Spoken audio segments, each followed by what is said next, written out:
दोस्ती फिल्म के इस अभिनेता ने क्यों एड़िया रगड़ते रगड़ते दी जान। 1964 में एक सुपरहिट फिल्म आई थी दोस्ती, जिसमें नेत्रहीन बनकर एक अभिनेता ने कमाल कर दिया था। वह कोई और नहीं बल्कि सुधीर कुमार थे। लेकिन क्या आप जानते हैं कि इस फिल्म के बाद उनके साथ क्या क्या हुआ था? वो आपको फिल्मों में नजर क्यों नहीं आए? चलिए आपको इस गुमनाम हो गए एक्टर की वो कहानी सुनाते हैं जिसने आज भी फिल्मी पंडितों को हैरानी में डाला हुआ है। 1947 को मुंबई में जन्मे सुधीर मराठी परिवार से ताल्लुक रखते थे। इनका पूरा नाम सुधीर कुमार सावंत था। सुधीर ने बचपन से ही बड़े दर्द सहे। कम उम्र में ही पिता का साया सर से उठ गया। जैसे तैसे उन्होंने नजदीकी स्कूल में 10वीं तक की पढ़ाई की। अगर बात करें उनके फिल्मी लाइन में आने की, तो उनके मामा उन्हें इस चकाचौंध भरी दुनिया में लाए थे। सुधीर के मामा फिल्म मेकर वी शांताराम की कंपनी राज कमल कला मंदिर में मुख्य मेकअप मैन हुआ करते थे, जिसके चलते उनकी फिल्मी जगत की अच्छी खासी पकड़ थी। जब उन्हें पता चला कि भांजे की फिल्म लाइन में रुचि है, तो उन्होंने अपनी जान पहचान के किशोर से भांजे के काम की तलाश शुरू कर दी। 1962 के आसपास एक फिल्म बन रही थी संत ज्ञानेश्वर। उसमें सुधीर को एक अच्छा किरदार दिलवा दिया। फिल्म 1964 में रिलीज हुई, लेकिन इससे सुधीर के करियर को कुछ खास फायदा नहीं हुआ। लेकिन इसके बाद जो फिल्म मिली उसने सुधीर को एक झटके में स्टार बना दिया। राजश्री प्रोडक्शन के मालिक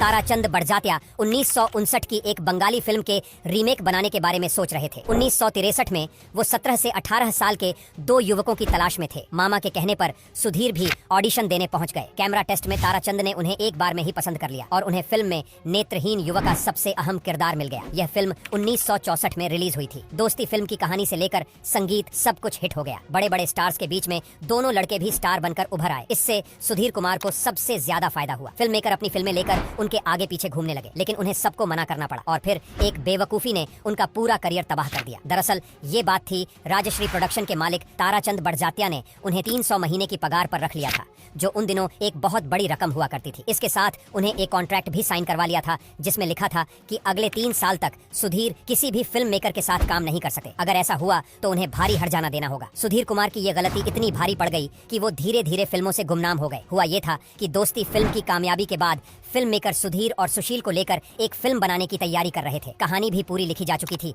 लेकिन इसके बीच सुधीर कुमार को एक बहुत शानदार ऑफर आ गया।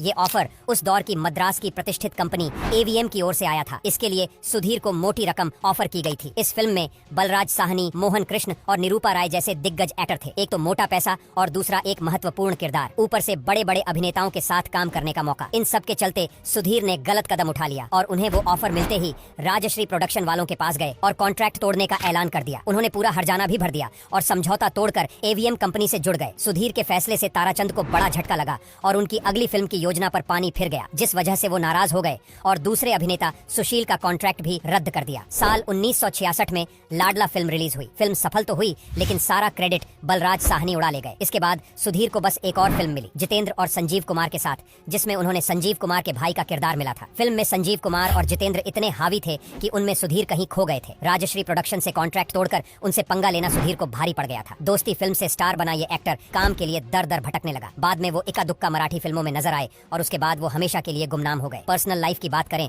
तो करियर तबाह होने के बाद भी वो ठीक ठाक चल रही थी, लेकिन 90 के दशक में इनके जीवन में एक दिल दहला देने वाली घटना हो गई। बात 1963 की है। सुधीर कुमार को चिकन खाना बहुत पसंद था। उनके माँ ने उस दिन चिकन बनाया। सुधीर खाना खा रहे थे कि मुर्गे की एक नुकीली हड्डी अटक गई। हड्डी गले के मांस में इतनी बुरी तरीके से फंस गई कि उसको निकालने की कोशिशों में उनके गले में गहरा जख्म बन गया। बदकिस्मती से उस समय पूरा मुंबई दंगों की आग में झुलस रहा था, जिसके चलते शहर में कर्फ्यू लगा हुआ था। इसीलिए उनका सही समय पर इलाज नहीं हो पाया। जख्म धीरे धीरे बढ़ता गया और सड़ने लगा। हालत ये हो गई कि सुधीर खाने पीने को मोहताज हो गए। दंगों के बाद जब उन्हें अस्पताल ले जाया गया तो पता चला कि गले का घाव अब जानलेवा कैंसर बन चुका है। उनको टाटा अस्पताल में भर्ती करवाया गया। खाने पीने को मोहताज सुधीर को एक नली के सहारे लिक्विड दिया जाता था। कई महीनों तक अभिनेता को इसी तरीके से जिंदा रखा गया था, मगर इलाज नाकाम रहा और कैंसर फैलता चला गया। 1994 में अभिनेता की तड़पते हुए दर्दनाक मौत